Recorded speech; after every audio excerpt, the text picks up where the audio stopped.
Okay, back to where we left off. It's called basar v'chaleb, meat and milk. Now, what happens? You're cooking milk in a pot, or milchiks. Milk doesn't mean milchiks; it means dairy, cheese, whatever. And a piece of meat falls into the pot. Okay, a piece of meat falls into a dairy pot that you're cooking. Yeah. Dairy in it. So if the milchiks, the dairy, is 60 times the piece of meat, so then the food is kosher, but you have to take out the piece of meat. No, because the taste of the meat becomes nullified if there's 60 times the amount, but the meat itself, if you see it, if it's, because, for instance, what happens if it's chicken soup? Then there's nothing to take out. So then, if it becomes nullified in 60, the whole concoction is kosher. What? And the utensil you use to take it out, what happens to that? Oh, so the question is, with what do you take it out? It's a good point, because you should take it out with something like plastic. Yeah. No, because you take out with dairy, it's a hot thing, you know.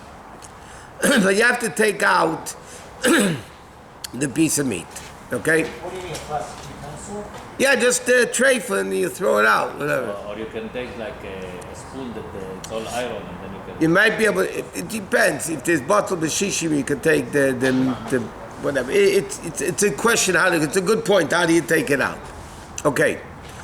Now, why do you need 60 times the size of the meat? Because really, the whole meat the taste of the whole meat is not going into the dairy.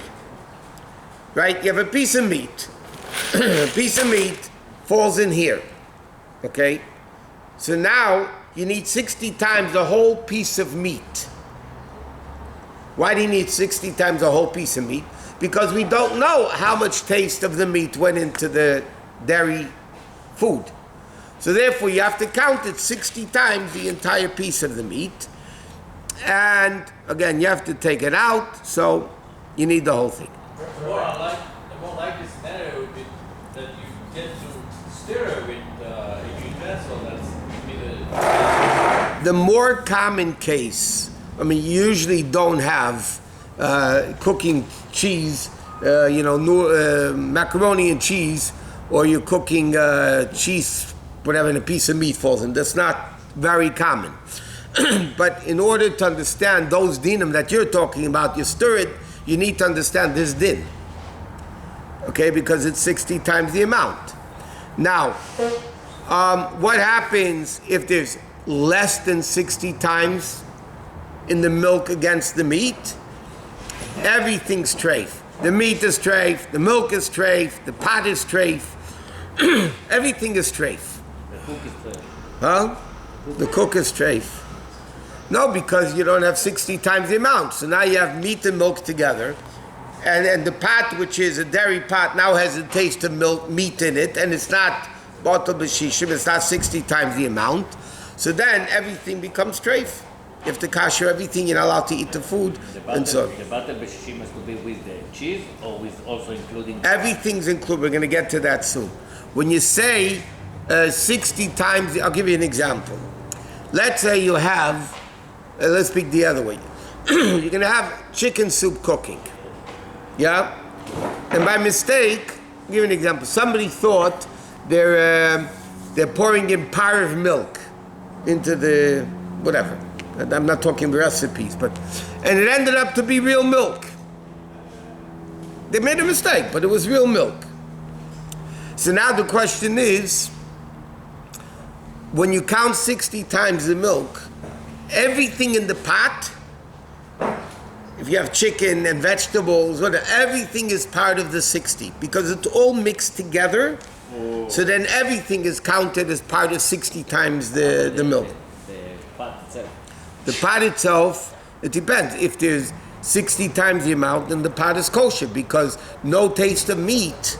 But you don't count it with the meat. No. You don't count the pot as part of the 60. How about the stove? Just the contents. No, just the contents. Not the stove. You don't count the stove. I'll give you an example. Somebody just called me before. Yeah, from out of the country. They were baking a cake. and they put chocolate chips in the cake. Now there's a Chabad place, it's an institution that keeps Chol Yisrael, okay? After they baked this cake, they realized that it was Hershey's OUD chocolate chips. Huh? Horror of horrors. Okay, so they called me, what's the story? Okay, now, you start asking. It was a big cake. How big? 1.5 times what the normal size of a cake, or 2 times the normal size of a cake. How many chocolate chips did you put in? A quarter of a cup. Now, even a normal cake, double the size, is not 60 times a quarter of a cup of chocolate chips. It's much less. Okay? It's not batel b'shishim. So then there's a problem with everything. Well, yeah. And then it's on a pan. No, they baked the cake with chocolate chips in it on a parav pan, or a halachic pan, I think it was. They baked the parav cake. No, what? It was a parav pan or milchik pan. It doesn't really matter. But it became what? Did you cut the whole cake or just chocolate chips? No, the whole cake has to be 60 times the amount of the chocolate chips. But 60 times is a lot.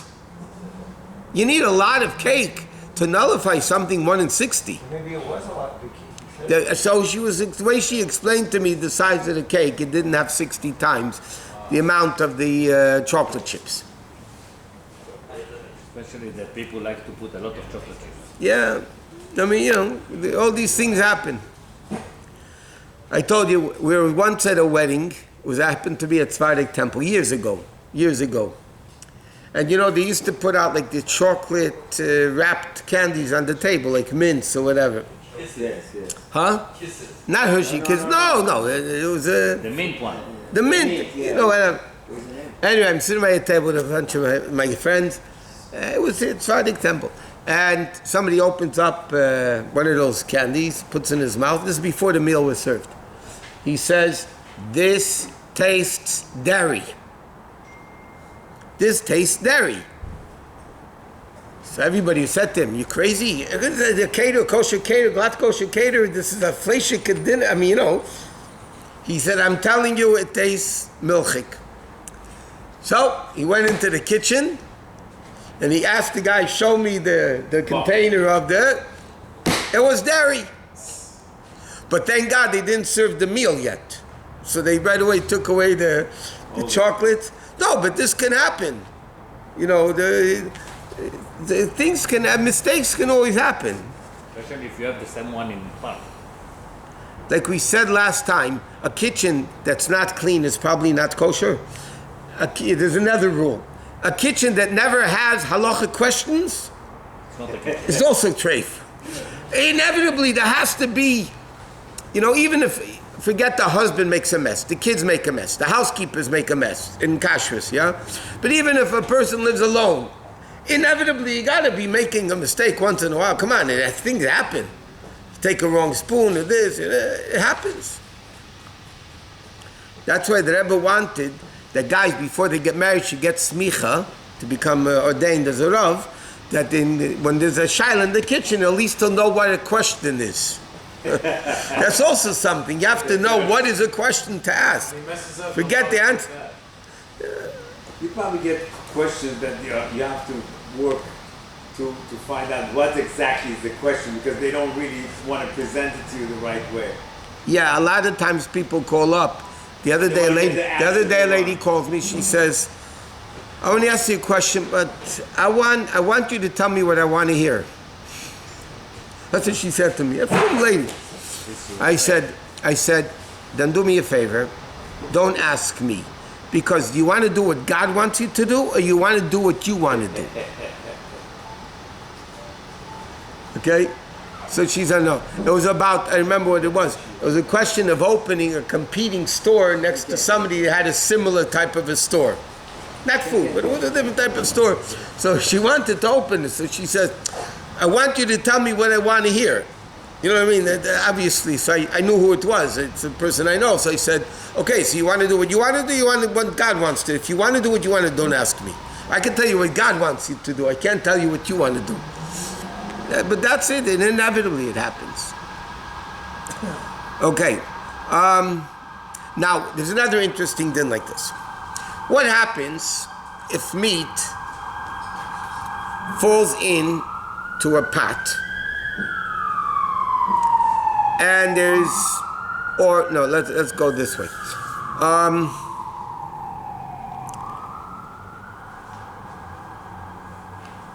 Okay. Now, what happens is an interesting question. This is a pot of dairy. A piece of meat, this is meat, falls into the pot.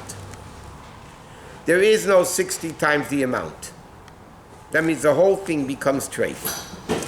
Now, this piece of meat falls into another pot of meat. Now, the meat is treif because there's a taste of milk in it. So, right, it's treif because it cooked together with milk and it's not 60 times the amount. So there's the meat is treif.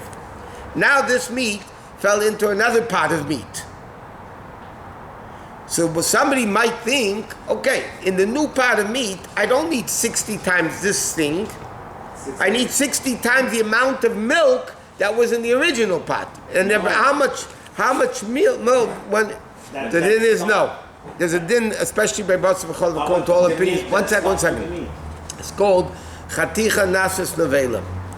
When this piece of meat has milk in it, so now, let's say it has 10% milk in it, but it's not batel b'shishin, right? So now there's 10% milk in this meat. Now this meat falls into another pot. Do you need 60 times the 10% of the milk? Because why did this become treif? Because of the milk. So now if this piece of meat falls into another big pot of meat, so I would think I only need 60 times the original amount of milk. That's right. But the din is not like that. By Bais Din, everybody holds. By other things, the machlekes of Shainim, everybody says like this. In Hebrew it's called chaticha nasis nevela. This piece became treif. So this whole piece is treif. Oh. So now if this falls into another pot of meat, you need 60 times the whole piece of meat. And if you only have 50 times the pot, in the pot against it, the whole pot becomes treif again. Oh, wow. So you can... The new pot that you put it in. Because this is treif. The whole piece is treif from A to Z. Now I put it into another pot 10%. of meat. Right? But it only treif because there's 10% dairy in it. Correct? So I would think if it falls into more meat, I just need 60 times the original milk. 10%. So then is no. The whole piece of meat becomes treif to the extent that I need 60 times in the new pot of meat against this whole piece of meat. Even if you wash it. Doesn't matter. It's absorbed in it. But it's a very interesting din. What if you mixed it right away? No, this is not. We're not learning that din yet. There's a din. We'll learn what happens if you have a pot of meat and a piece of milk comes into the meat, right? So, but it falls on top of one piece. Doesn't immerse. The piece is out of the water. Yes. Okay?